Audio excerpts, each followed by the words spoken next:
ہم بھی یہی سمجھتے ہیں، لیکن رسول اللہ صلی اللہ علیہ وسلم نے فرمایا یہ آدمی مفلس نہیں ہے، غریب نہیں ہے،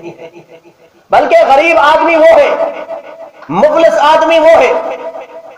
کہ جس کے پاس نیکیوں کے پہاڑ ہوں گے، اللہ کے دربار میں آئے گا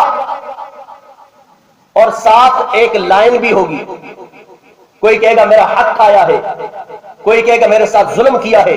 کوئی کہے گا مجھ سے میرے ساتھ زیادتی کی ہے۔ اس آدمی کے نیک اعمال اس کو دیے جائیں گے، حتیٰ کہ وہ نیکیوں کے پہاڑ سارے ختم ہو جائیں گے، لیکن لائن پھر بھی موجود ہوگی۔ حق کے وصولی کے لیے لوگ پھر بھی طلبگار ہوں گے، پھر جس کا حق کھایا ہے اس کے گناہ اس پہ ڈالے جائیں گے۔